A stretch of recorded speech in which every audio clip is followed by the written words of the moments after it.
Si tu veux, il y a le capot. Celle qui a le capot, ouais, tu peux même choisir les modulations, tu vois. Soit tu peux faire avec... Tu sais que les lots qui n'utilisent pas pour... je pense que... bon, tu peux pas... Tu sais que là, il y a encore un autre qui vient par-dessus, qui rabaisse encore plus la voiture. Je m'appelle Claudio Morganella, j'ai 25 ans, je suis dessinateur architecte et voici ma Golf 3 GTI 16V édition.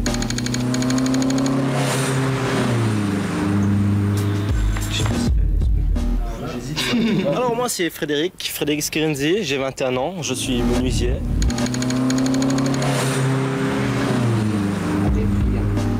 Bonjour, je m'appelle Johnny De Rosa, j'ai 25 ans, je suis menuisier de métier. J'ai commencé par changer les doubles optiques, j'ai mis des doubles optiques fumées avec des signophiles et des antibrouillards noirs, toujours pour assombrir un peu le regard. J'ai changé la calandre, j'ai fait mettre un pédalier en alu. Ensuite, j'ai fait mettre des loquets de porte en aluminium. Ensuite, j'ai posé un plaquage en carbone, des fonds de compteur argent. J'ai changé les feux, j'ai supprimé les sigles et j'ai fait peindre le logo VV couleur carrosserie.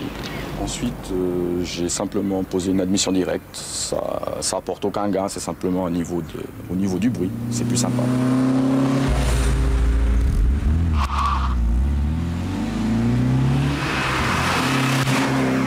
J'ai acheté ces phares double optique à 600 francs. Ces jantes alu à 2500 francs de marque RH. Un kit de rabaissement HR et Koni comme amortisseur qui rabaisse la voiture et qui augmente la tenue de route. Et fonds de compteur en jaune. Un volant raide.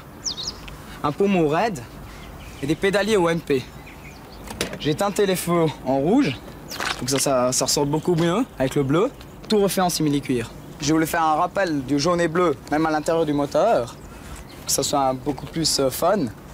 J'ai fait gicler d'abord le cache soupape avec la barre anti-rapprochement et le cache batterie. J'ai terminé par ces lifts. J'ai amené par après, mais le carrossier m'a fait presque une crise de nerfs quand il a vu arriver ces pièces, qu'il m'a dit que j'étais complètement dingue de faire gicler des petites pièces comme ça. Certaines personnes, ils disent ouais vous êtes un peu cinglés ces gens-là, ils font d'investir autant sur une voiture. Tandis que nous, on trouve ça normal de rendre une voiture unique, elle est à nous, elle est personnelle. J'adore cette peinture d'ailleurs, le noir.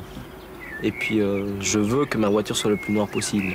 Toutes les baguettes ici ont été peintes, qui étaient de couleur comme ça à carrosserie, ont été peintes en noir. Et ça j'ai fait faire des caches ici. Parce qu'avant ils étaient gris couleur intérieure. Moi j'ai voulu qu'ils soient couleur carrosserie noire. En tant que menuisier, je me devais de lui donner un beau coffre. Alors ça c'est des panneaux en bois, j'ai recouvert de moquettes avec box CD, amplificateur, caisson de basse et une plage arrière pour un total de 1400 watts.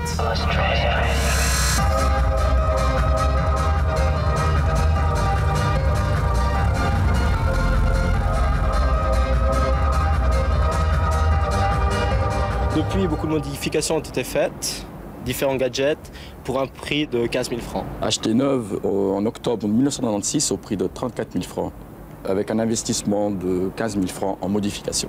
En gros, je pense que je vais arriver à 20 000 francs. Sur une base de valeur à 5 500 francs. Sur la première voiture, j'avais fait un budget, sur celle-ci, je ne fais plus. Parce que malheureusement, ça ne vaut plus tellement la peine, je crois. Si on doit faire, il faut faire la totale et puis c'est tout. Autrement, il ne faut pas s'arrêter à certains détails. On dit toujours qu'on arrête, on n'arrête pas, quoi. Ah, c'est sûr.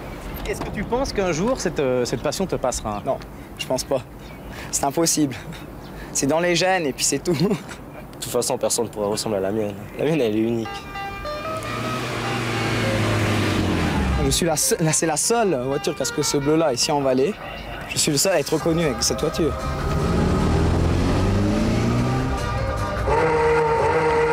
Et Coco, le tuning en Suisse c'est qu'un début, mais attention parce que d'ici peu, ici à Penbellevue-Assières, sera réuni plus de 400 voitures et peut-être même des plus belles que les nôtres. Ouais, là, je suis pas d'accord.